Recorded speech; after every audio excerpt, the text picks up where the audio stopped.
La veille de son mariage, Eva, par cœur lourd, était assise seule dans sa chambre d'hôtel, contemplant les lumières scintillantes de la ville à travers la grande baie vitrée. La pièce était silencieuse. Seul le léger bourdonnement du climatiseur et les klaxons lointains venaient troubler le silence. D'ordinaire, Eva aurait ressenti de l'excitation, une énergie débordante à l'approche de son mariage. Mais ce soir était différent.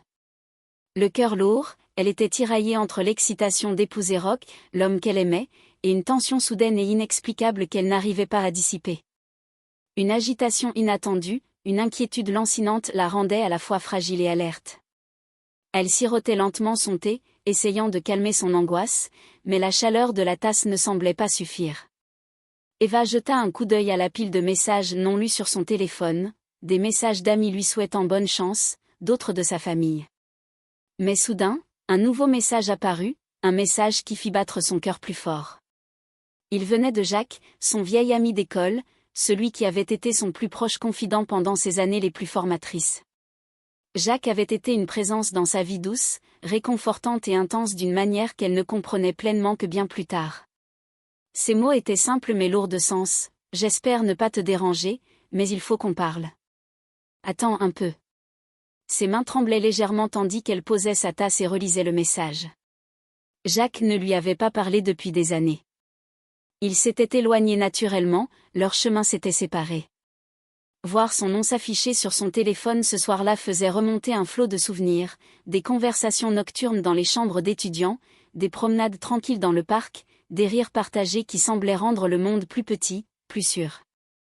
Elle voulait répondre, lui demander ce qu'il voulait dire, mais elle hésita. Son esprit était assailli de questions. Pourquoi ce soir? Que pouvait-il bien vouloir dire maintenant? Un coup soudain à la porte la fit sursauter. Le cœur d'Eva fit un bond et elle posa rapidement son téléphone en fronçant les sourcils.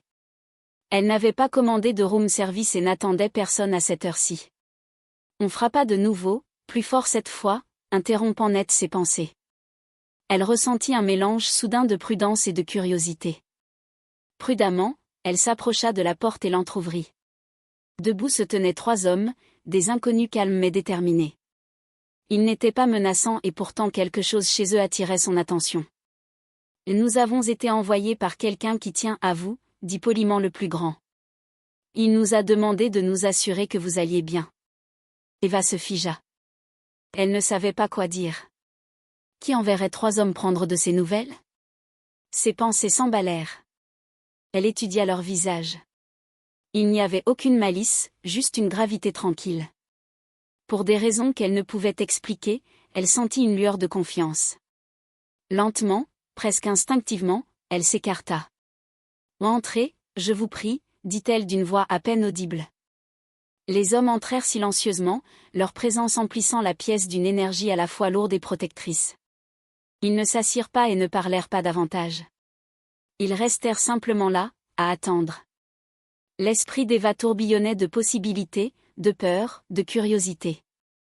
Elle jeta un nouveau coup d'œil à son téléphone et un autre message de Jacques apparut, vérifie par la fenêtre. Regarde dehors. Son pouce accéléra tandis qu'elle s'avançait vers le balcon. Dehors, sous la douce lueur des lumières de la ville, se tenait Jacques. Il n'était pas pressé, ne criait pas et ne montrait aucune colère. Il se tenait simplement là, familier et pourtant changé, comme s'il avait surgi du passé pour apparaître dans son présent au moment le plus inattendu. Elle eut le souffle coupé. Le voir là, après toutes ces années, lui fit ressentir un mélange de désir et de confusion. Eva s'approcha de la vitre, incapable de parler dans un premier instant. Jacques leva légèrement la main, un petit salut, la saluant sans dire un mot. Des souvenirs déferlèrent dans son esprit, les discussions nocturnes dans les couloirs du dortoir, les jours de pluie, les après-midi passés à étudier ensemble, les secrets partagés qu'ils s'étaient confiés l'un à l'autre. Il y avait dans leur passé quelque chose qui n'avait jamais été romantique au sens traditionnel du terme, mais qui avait été profond et indélébile. Maintenant, à la veille de son mariage, la présence de Jacques lui rappelait tout ce qu'elle avait enfoui. Elle pensait avoir dépassé les souvenirs qu'elle avait tenté de laisser derrière elle. Les 3 hommes restèrent silencieux derrière elle, tels des ombres, lui laissant seulement l'espace nécessaire pour affronter ce moment. Eva ne comprenait pas vraiment pourquoi Jacques les avait envoyés, ni pourquoi il était apparu lui-même devant sa fenêtre, mais elle ressentit une étrange assurance. Il n'était pas là pour la presser, pour s'imposer. Il était là pour lui rappeler, peut-être, qu'elle était vue, qu'on se souvenait d'elle et qu'on prenait soin d'elle. Un mélange d'émotions tourbillonna en elle, culpabilité, curiosité, nostalgie et une tension inexprimée qui lui collait à la peau comme une seconde peau. Eva ouvrit prudemment la porte-fenêtre du balcon et sortit. L'air frais de la nuit lui caressa les joues et éparpilla les mèches rebelles de ses cheveux. Jacques la regarda avec une tendresse qui lui serra le cœur. Il parla doucement, avec précaution, comme s'il pesait chaque mot. « Je ne voulais pas te faire peur, dit-il. Je ne pouvais tout simplement pas laisser arriver demain sans te parler. Je n'ai jamais cessé de tenir à toi. » Le cœur d'Eva se mit à battre la chamade. Elle s'attendait peut-être à une conclusion ou à des adieux polis.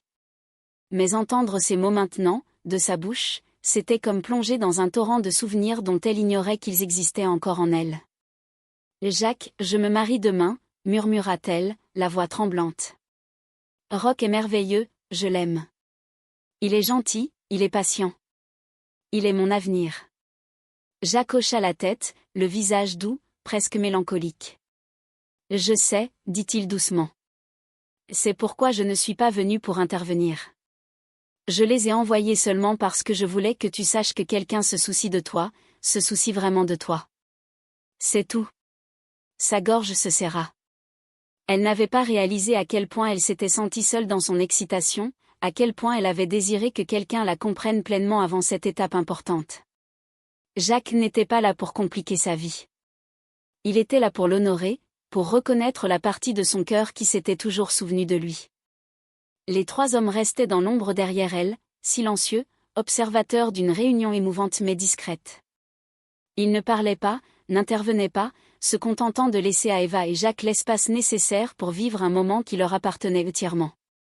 L'esprit d'Eva était assailli de questions, de souvenirs, d'émotions qu'elle ne s'attendait pas à affronter la veille de son mariage.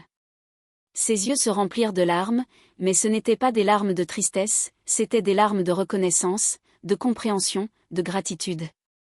Elle tendit la main instinctivement pour toucher légèrement celle de Jacques, cette main familière, cette présence réconfortante qui autrefois avait rendu la vie plus simple, plus connectée. « Je ne t'oublierai jamais, Jacques, murmura-t-elle d'une voix douce mais assurée. Tu as toujours fait partie de moi d'une manière inexplicable. Jacques esquissa un sourire entendu. Il n'avait pas besoin d'en dire plus. Sa présence, ses paroles, le simple fait qu'il soit venu ici en disait long. Lentement, il recula dans l'ombre de la nuit, la laissant le cœur rempli d'émotions, un mélange de tristesse et de soulagement, de nostalgie et d'apaisement. Eva rentra dans la chambre, refermant doucement la porte du balcon. Les trois hommes, toujours silencieux, se dirigèrent vers la porte et partirent sans un mot, la laissant seule avec le léger bourdonnement de l'hôtel et les lumières lointaines de la ville. Elle se sentit étrangement plus légère, comme si un poids qu'elle ignorait porter venait d'être soulevé. Elle avait affronté un PN de son passé, reconnu un lien qui n'avait jamais vraiment disparu, maintenant, elle pouvait envisager l'avenir avec lucidité, le cœur plus léger, ouverte et avec une nouvelle appréciation de l'amour sous toutes ses formes. La nuit s'étira et Eva finit par se laisser aller dans son fauteuil en sirotant son thé désormais froid. Elle s'autorisa chaque émotion, la nostalgie, la chaleur, la douce douleur de la séparation et l'anticipation de l'avenir. Elle savait que demain serait un jour de joie, de fête, mais cette nuit lui avait rappelé que l'amour n'est jamais simple, jamais unidimensionnel. Parfois, il se présente à nous sous de multiples formes, dans des visites inattendues, dans des gestes discrets, dans les ombres du passé qui réapparaissent juste au moment où nous avons besoin de nous souvenir de ce dont nous sommes capables. Eva se pencha en arrière, fixant le plafond, laissant la nuit l'envelopper comme une couverture protectrice. Elle savait qu'elle était prête à vivre pleinement son mariage, prête à embrasser son avenir avec Roch et pourtant aussi reconnaissante du passé qui l'avait si profondément marquée.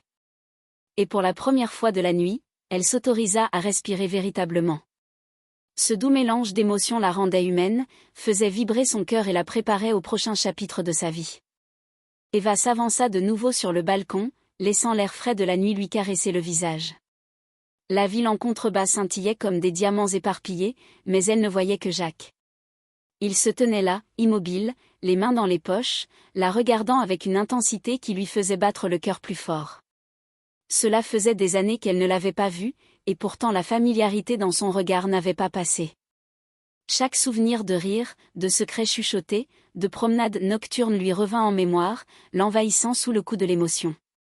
Elle ressentit un mélange d'anticipation, de nervosité et une douleur qu'elle avait longtemps enfouie. « Eva !» dit Jacques doucement, presque comme s'il prononçait son nom à voix haute pour lui redonner vie. « Je sais que ce n'est pas facile. Je sais que demain est un grand jour pour toi, mais je ne pouvais pas laisser passer la nuit sans dire quelque chose. » Sa gorge se serra. Elle voulait parler, mais les mots restaient coincés. Elle pensait s'être préparée pour le mariage, pour une nouvelle vie avec Roch. Pourtant, voir Jacques maintenant rendait tous ses projets fragiles. Elle se souvenait comment il l'avait toujours comprise d'une manière que personne d'autre ne pouvait, comment il pouvait lire dans ses humeurs sans qu'elle dise un mot. Et maintenant, debout sur ce balcon, il lui rappelait tout ce qu'elle avait aimé, tout ce qu'il avait façonné avant que Roch n'entre dans sa vie. « Jacques, je ne sais pas quoi dire », murmura-t-elle finalement. « Je me marie demain. Roch est gentil, il est patient. Il est mon avenir. Je ne peux pas faire ça. » Jacques secoua doucement la tête, un doux sourire se dessinant sur son visage. « Je n'attends pas de toi que tu prennes une décision ce soir. Je voulais juste que tu saches comment j'ai tenu toutes ces années. Je n'ai jamais cessé de tenir à toi, Eva. Tu as toujours fait partie de mon cœur, même quand la vie nous a séparés. » Les yeux d'Eva se remplirent de larmes. Elle s'attendait à une conclusion, peut-être à des adieux polis, mais ces mots réveillèrent en elle des émotions dont elle ignorait l'existence. Elle repensa à tous les moments qu'ils avaient partagés, à la profondeur de leur amitié et aux liens discrets qui avaient toujours existé. Il n'avait jamais été question de possession ou d'exigence. Il avait toujours été question de compréhension, de connexion. Et maintenant, la veille de son mariage, ce lien se ravivait à nouveau. Elle fit un pas de plus vers lui, la tension et le désir entre eux presque palpables. « Jacques, je ne veux pas te faire de mal. Je suis tellement confuse. » Il tendit la main sans la toucher, la laissant décider si elle voulait combler la distance. « Je sais, » dit-il doucement. « Je ne te demanderai jamais d'arrêter ta vie. Je ne suis pas là pour te prendre quoi que ce soit. Je voulais juste que tu te souviennes que tu es aimé, vraiment aimé, d'une manière que tu n'as peut-être pas connue ce soir. Je les ai envoyés parce que je voulais que tu sois en sécurité, que tu saches que quelqu'un est là pour toi, même si ce n'est que pour un instant. C'est tout. » Eva cligna des yeux, submergée. Elle ne s'attendait pas à ça. Pas ce soir. Elle avait imaginé sa veille de mariage calme, peut-être empreinte de nervosité ou d'impatience, mais pas avec ce tourbillon soudain d'émotion. Elle sentit ses larmes couler librement maintenant, chaudes et rapides. Mais ce n'étaient pas des larmes de tristesse, c'étaient des larmes de reconnaissance, de nostalgie, d'un cœur profondément et sincèrement touché. Elle voulait lui parler, lui dire qu'il avait compté, qu'il avait toujours compté, mais les mots lui semblaient insuffisants. « Je ne t'oublierai jamais, Jacques, » murmura-t-elle. « Tu as toujours fait partie de moi d'une manière que je ne peux pas expliquer. Tu m'as façonné comme personne d'autre n'aurait pu le faire. » Le regard de Jacques s'adoucit. Il hocha la tête, comprenant tout, sans qu'elle ait besoin d'en dire plus. Il n'était pas venu pour perturber sa vie, mais pour honorer le lien qui les unissait, pour lui laisser un souvenir précieux la veille d'un tournant majeur. « Et tu as toujours fait partie de moi, » dit-il d'une voix à peine audible. « Cela ne changera jamais. Peu importe où la vie nous mènera, je me souviendrai de toi, Eva, pour toujours. » Les trois hommes qui se tenaient silencieusement dans l'ombre de sa chambre plus tôt s'éclipsèrent sans bruit. Ils n'avaient pas besoin de parler ni d'intervenir. Leur présence avait simplement offert à Eva l'espace nécessaire pour affronter ses émotions. Eva ressentit un étrange mélange de tristesse et de paix. Elle avait fait face à un PN de son passé qu'elle avait enfoui au plus profond de son cœur. Et maintenant, elle pouvait aborder l'avenir avec lucidité. Elle pouvait se tourner vers Roch, sachant que son passé était reconnu, honoré et libéré. Eva se tenait sur le balcon, contemplant les lumières de la ville, l'air frais, le calme ambiant. Elle réalisa que l'amour n'est jamais simple, jamais linéaire. Il se manifeste sous de nombreuses formes, parfois comme l'excitation d'un nouveau départ, parfois comme une connexion silencieuse qui perdure malgré le temps et la distance. Elle avait aimé Jacques d'une manière qui l'avait façonné, maintenant, elle était prête à aimer Roch d'une manière qui façonnerait son avenir. « Merci, Jacques », murmura-t-elle presque pour elle-même. « Merci de me le rappeler, d'être encore là ce soir. » Jacques recula, s'estompant légèrement dans l'ombre. Il n'y eut aucun geste théâtral ni étreinte prolongée. Ce fut une compréhension mutuelle, tacite. Leur moment était passé. Leur lien demeurait gravé dans leur mémoire et leur cœur, mais la vie avait désormais des chemins différents. Il esquissa un sourire empreint de chaleur, d'affection et d'acceptation. Puis il se retourna et s'éloigna dans la nuit. Eva ferma la porte-fenêtre du balcon, s'y appuyant doucement. Les 3 hommes avaient déjà quitté sa chambre, la laissant dans le doux murmure de l'hôtel et le calme de la ville. Elle s'assit sur le bord du lit, se laissant respirer, accueillant chaque émotion sans jugement. Le tourbillon de souvenirs, de nostalgie et d'amour que Jacques avait suscité dans son cœur était puissant, mais aussi réconfortant. Elle se sentait plus légère, comme si porter ce souci du passé lui donnait enfin la permission d'embrasser pleinement son avenir. Elle pensait à Roch, à demain, à la vie qu'ils construiraient ensemble. Elle éprouvait une profonde gratitude pour l'amour qu'il lui avait témoigné, pour la patience et la gentillesse qu'il lui avait offerte. Mais elle éprouvait aussi de la gratitude envers Jacques pour lui avoir rappelé que l'amour se manifeste sous de nombreuses formes, que les liens peuvent perdurer même lorsque les circonstances changent et que le cœur est capable d'accueillir de multiples couches d'affection et de souvenirs. La nuit passa lentement, emplie d'un mélange de réflexion et d'anticipation. Eva se permit de se souvenir du lien qu'ils avaient partagé et de l'intégrer à son histoire sans pour autant diminuer l'amour qu'elle avait pour Roch. Elle comprit que la richesse émotionnelle de la vie ne provient pas du fait d'éviter les difficultés, mais de les accepter pleinement, de les comprendre et de les laisser guider ses choix. Elle se tint de nouveau près de la fenêtre, contemplant la ville une dernière fois avant de s'endormir. Les lumières scintillaient, les rues étaient calmes et la nuit portait une promesse silencieuse. Elle ressentit un sentiment de complétude, le sentiment d'avoir fait face à son cœur en toute honnêteté. Elle était prête pour demain, prête à se marier avec Roch, mais portant aussi le souvenir de Jacques avec grâce, acceptation et amour. Alors qu'elle s'allongeait pour se reposer, Eva ferma les yeux, laissant les émotions de la nuit l'envahir. Elle ressentait une douce douleur, celle qui naît de la reconnaissance de la profondeur des liens humains et de la beauté de l'amour sous toutes ses formes. Elle comprenait que la vie continuerait de se dérouler de manière inattendue, que l'amour se manifeste parfois dans des moments inattendus et que lâcher prise ne signifie pas oublier, mais apprécier. Eva s'endormit, le cœur rempli de réflexion, de gratitude et d'espoir. Elle savait que demain lui apporterait joie, excitation et un nouveau chapitre avec Roch. Mais cette nuit lui avait offert quelque chose d'aussi important, un doux souvenir de son passé, une reconnaissance silencieuse des liens indéfectibles et une sensation renouvelée de ce que signifie aimer et être aimé. La ville dormait, mais le cœur d'Eva était éveillé, tendre et vivant. La nuit avait été inattendue, intense et transformatrice. Elle comprenait que les moments les plus forts de la vie se manifestent souvent discrètement, dans des gestes non-verbaux, dans des liens qui perdurent à travers le temps et dans le courage de regarder son cœur en face.